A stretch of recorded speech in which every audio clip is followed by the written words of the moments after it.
Kaixo, egunon guztioi, hola, buenos días a todas. Hoy nos tomamos un café Lavazza con el equipo de la película Camping du Lac, una película que participa en la sección Zabaltegui Tabacalera y compite por el premio del mismo nombre. Y contamos esta mañana con la directora de la película, Eleonore Santignan, y uno de sus productores, Sebastián Andrés. Bueno, un poco como ya hicimos, el estreno de la película fue ayer en la Sala 1 de Tabacalera, y un poco como hicimos ayer, sí que nos gustaría que nos contaras un poco cuál es el inicio o el germen para realizar esta película, la idea. Est-ce que vous pouvez nous raconter un petit peu, comme hier, l'origine du film, l'idée à la base? L'origine du film, je voulais faire un film dont le personnage principal serait un poisson. Et je suis tombée un petit peu par hasard en cherchant des pêcheurs sur ce terrain de camping qui se trouve dans le centre-Bretagne, où vivent des personnes à l'année. On m'avait dit, dans ce terrain de camping, il y a un pêcheur qui vit là, avec son chien. Et j'ai pas trouvé le pêcheur et son chien, il n'était plus là, mais j'ai trouvé un bison, un indien et des personnes qui effectivement vivaient dans des caravanes à l'année. Et je suis retournée régulièrement dans ce terrain de camping pendant 1 an. Dès que j'avais des vacances, je partais là-bas. Et j'ai fait connaissance des gens qui vivaient dans le terrain de camping, et c'est tous ensemble qu'on a fait ce film dont le personnage principal est un poisson. Y ayer comentábamos que siempre has trabajado entre el documental y la ficción un poco, pero que este es tu primer trabajo puramente de ficción. Me gustaría que nos contaras cómo ha sido el proceso de escritura y cómo ha sido el proceso creativo a la hora de crear un poco la película. Hier, on parlait de cela aussi. Vous êtes toujours un petit peu entre le documentaire et la fiction. Et ce film-ci est le premier long-métrage vraiment de fiction. Parlez-nous, s'il vous plaît, un petit peu de l'écriture et aussi du processus créatif. Oui, alors, c'est vrai qu'avant, je faisais plutôt des films documentaires, mais qui utilisaient les codes de la fiction. Et là, avec ce film-là, qui est mon premier long-métrage, j'ai voulu inverser le processus. C'est-à-dire que, comme j'ai filmé des gens qui ne sont pas des acteurs et qui jouent leur propre rôle, le film pourrait s'apparenter à un documentaire. Mais en réalité, tout est très mis en scène. Et c'est avant tout un conte philosophique et avec un message écologiste. Et c'est au service de ce conte, de cette fiction, que des personnages qui ne sont pas des acteurs se sont mis avec moi. Alors je peux donner des exemples un petit peu précis. Par exemple, le personnage de Joanne, c'est une femme qui vit dans le terrain de camping, qui m'a appris à ramasser le lierre pour faire de la lessive. Donc on la voit faire ça dans le film. Je l'ai filmée, elle a un rapport très mystique à la nature et aux arbres. Donc elle m'a dit que, quand je l'ai rencontrée, elle m'a dit « mais moi je caresse les arbres pour me ressourcer et puis pour leur donner mon amour ». Et donc, je lui ai demandé de me montrer comment elle faisait, et on a filmé ça. Et dans le film, je relie en fait ces actions qu'elle me montre à l'idée d'un poisson qui serait une sorte de personnification du vivant et de la biodiversité. Il y a d'autres personnages qui sont plus ou moins empreints de fiction. Je pense par exemple au personnage de... son vrai nom dans la vraie vie, c'est Michael. Et dans le film, il s'appelle... j'ai un trou de mémoire. Anthony. Et en fait, c'est un homme qui vit dans le terrain de camping à l'année, mais qui n'a pas vraiment de papier, qui n'est pas enregistré. Et lui, il ne voulait pas qu'on voie son visage. Mais il m'a dit, tu peux utiliser ma caravane, tu peux utiliser mes vêtements, mes voitures, ma machine à faire des tatouages. Et donc, j'ai dû demander à un acteur professionnel de le doubler. Et dans le film, Joanne, donc, qui est cette femme retraitée assez mystique, se fait tatouer sur le corps un poisson. Et en fait, c'est un vrai tatouage, contrairement à ce qu'on pourrait imaginer. Donc on est dans de la fiction, mais en même temps, elle avait vraiment envie de se faire tatouer un poisson. Et du coup, j'ai sauté sur l'occasion et j'ai filmé la scène. Y a la hora de pasar todo este universo a imágenes, es una película muy especial que, desde mi punto de vista, parece un poco una novela gráfica. Sí que me gustaría que nos contaras cuáles son un poco tus influencias y en qué te has inspirado para crear el universo de la película. Quelles sont vos influences, votre inspiration pour créer l'univers de ce film avec des images très très belles? C'est comme un roman graphique, vos inspirations. Alors, mes sources d'inspiration, c'est avant tout le réel, les personnes qui vivent là, les décors, c'est-à-dire que tous les décors sont naturels, j'ai absolument créé aucun décor. Après, j'ai beaucoup de références cinématographiques et littéraires qui viennent s'insérer dans le réel.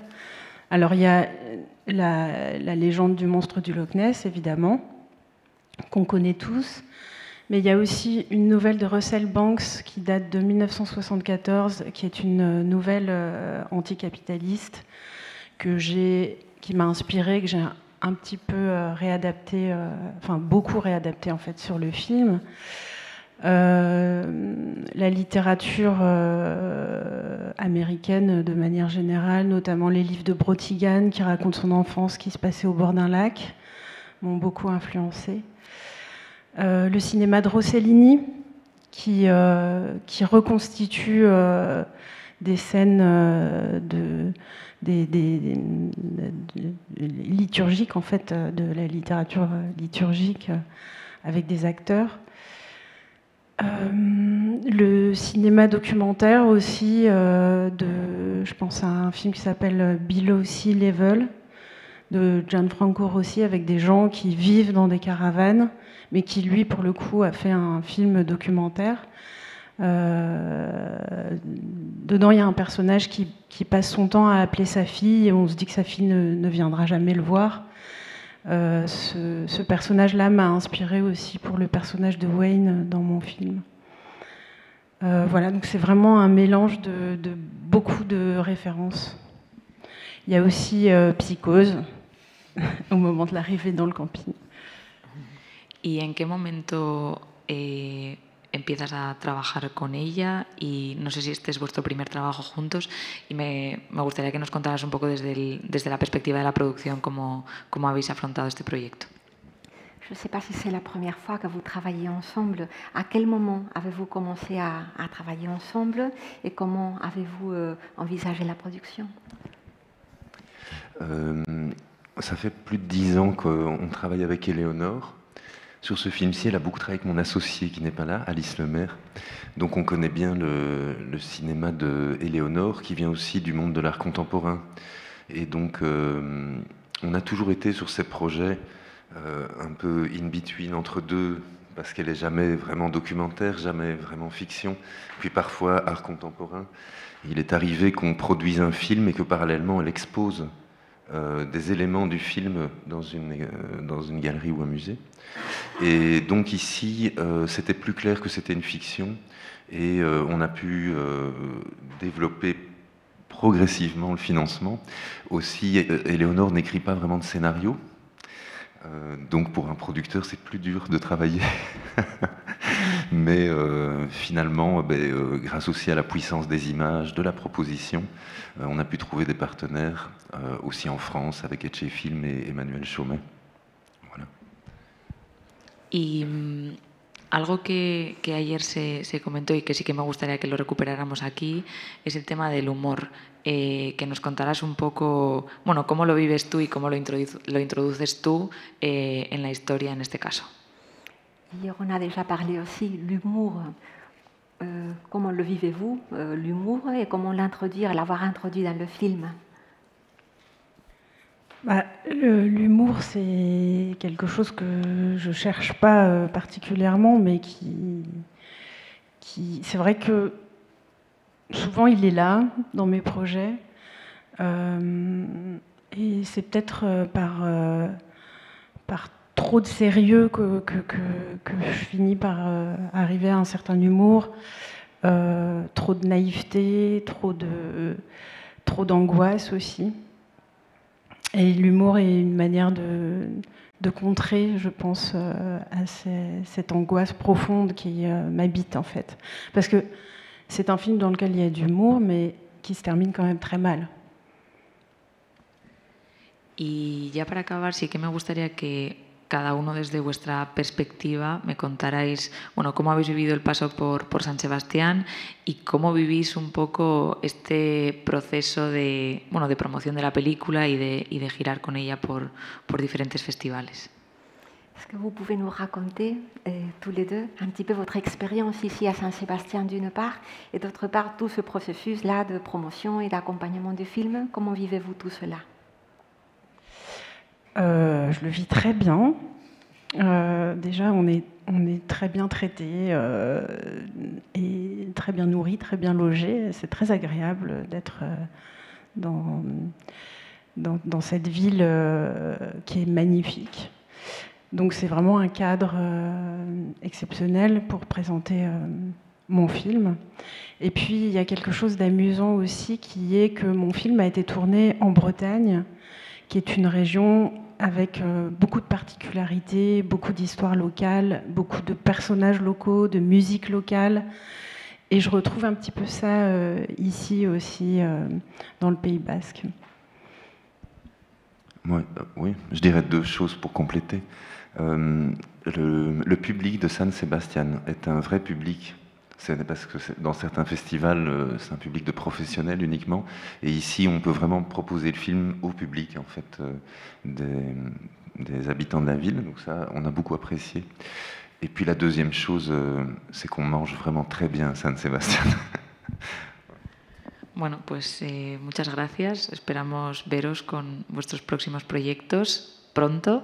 Y ahora os dejamos con un breve clip de la película. Eskerrik asko.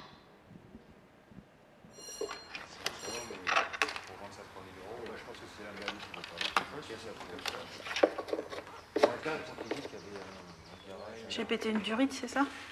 Non, c'est le joint de culasse. La partie entre la culasse et le bloc moteur, il y a un joint et c'est lui qui fuit là. Mais ça passe dans l'huile aussi. Il faut déculasser. Il m'a dit que j'en avais pour 3 ou 4 jours de réparation et qu'en attendant, il connaissait quelqu'un qui pouvait m'héberger dans un camping de pêcheurs. Un camping? Ouais. Erwan? Oui. Bonjour. Bonjour.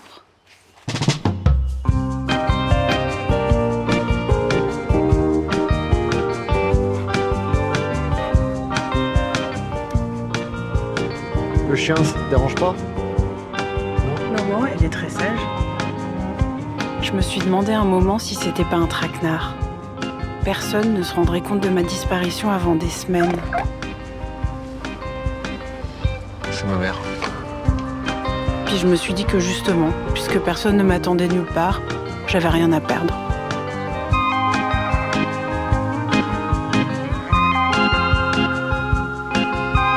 Voilà, c'est comme ça que je suis arrivée au camping du lac.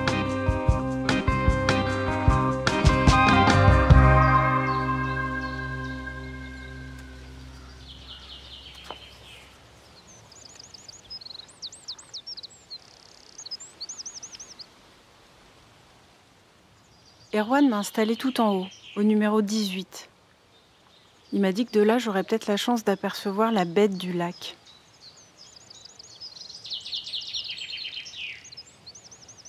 C'était pas la mer, mais un Loch Ness breton, ça m'allait bien aussi.